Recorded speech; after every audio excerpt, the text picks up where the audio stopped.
पति, पत्नी और वो।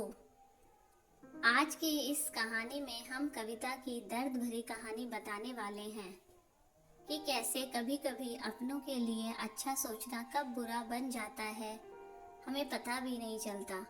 कविता के साथ भी कुछ ऐसा ही हुआ। तो आइए अब हम जानते हैं कि क्या है कविता की दर्द भरी कहानी। कविता एक मध्यम वर्गीय परिवार से थी, जिसने अपनी स्नातक की पढ़ाई पूरी कर ली थी और अब वो अपने घर पर ही छोटे बच्चों को ट्यूशन पढ़ाती थी। कविता का रंग गोरा था और वह दिखने में बिल्कुल गुड़िया की तरह थी। कविता के माता पिता उसकी शादी के लिए एक अच्छे लड़के की तलाश कर रहे थे। तभी कविता के मामा एक लड़के के बारे में बताते हैं। वो कहते हैं कि लड़के का नाम रोहित है, वह एक कंपनी में मैनेजर के पद पर है और महीने के 80,000 कमाता है। कविता के माता पिता ने लड़के की फोटो देखी तो उन्हें लड़का पसंद आ गया। जब कविता की माँ ने कविता को लड़के की तस्वीर दिखाई तो कविता ने कहा, जब आप दोनों को लड़का पसंद है तो मुझे भी पसंद है।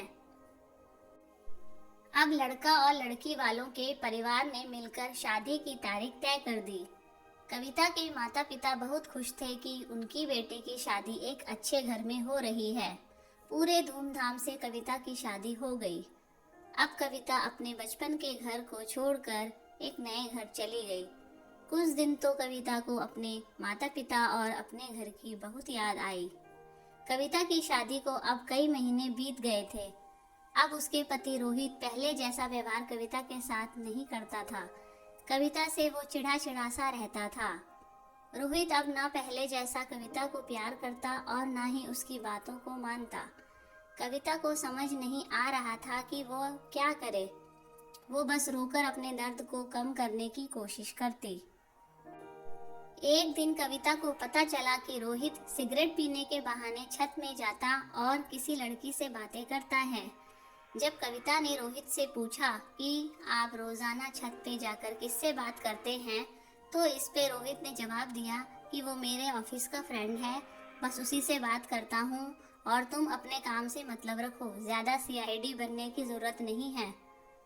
होली का दिन था। रोहित के कुछ दोस्त उसके घर आए थे। सभी ने घर पर पार्टी की। उस दिन रोहित का एक दोस्त, जिसने थोड़ा ज्यादा ड्रिंक कर ली थी और उसने नशे में कविता के सामने जाकर कहा, भाभी आप इतनी प्यारी और मासूम हो, फिर भी रोहित भाई दिन भर उस घमंडी पारुल से बातें करते रहते हैं।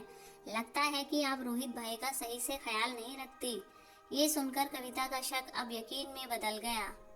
अगली सुबह जब कविता ने रोहित से पूछा कि ये पारुल कौन है और क्या लगती है आपकी? रोहित, मैं तुम्हें क्यों बताऊं? कविता, मैं बीवी हूँ आपकी।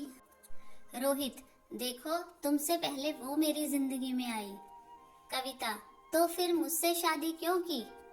रोहित, बस तुम अच्छी लगी इसलिए शादी कर ली। कविता, अब तुम देखना मैं उस कमीनी लड़की को कैसे सबक सिखाती हूँ। पारुल को जब कविता ने कमीनी कहा तो रोहित ने गुस्से में कविता को बहुत मारा और उसे कमरे में बंद कर दिया।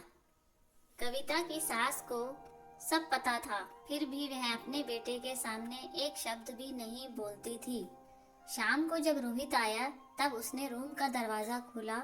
उस दिन कविता की तबीयत खराब हो गई, फिर भी उसी हालत में उसने खाना बनाया।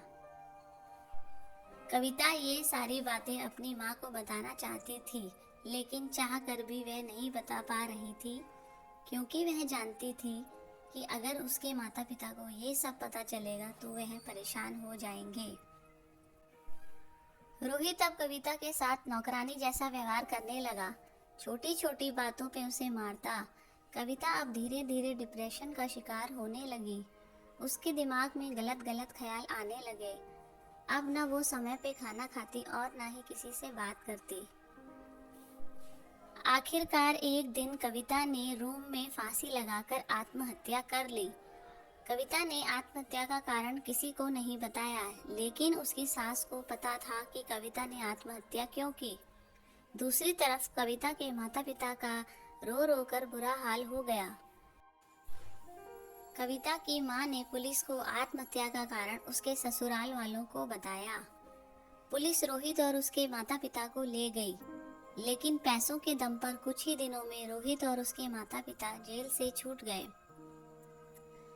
दोस्तों, जीवन में अक्सर अच्छा दिखने वाला इंसान अच्छा नहीं होता। उसके अंदर कहीं ना कहीं बुराई छिपी होती है और वही बुराई किसी की जिंदगी को बर्बाद कर देती है। कुछ ऐसा ही कविता के साथ हुआ।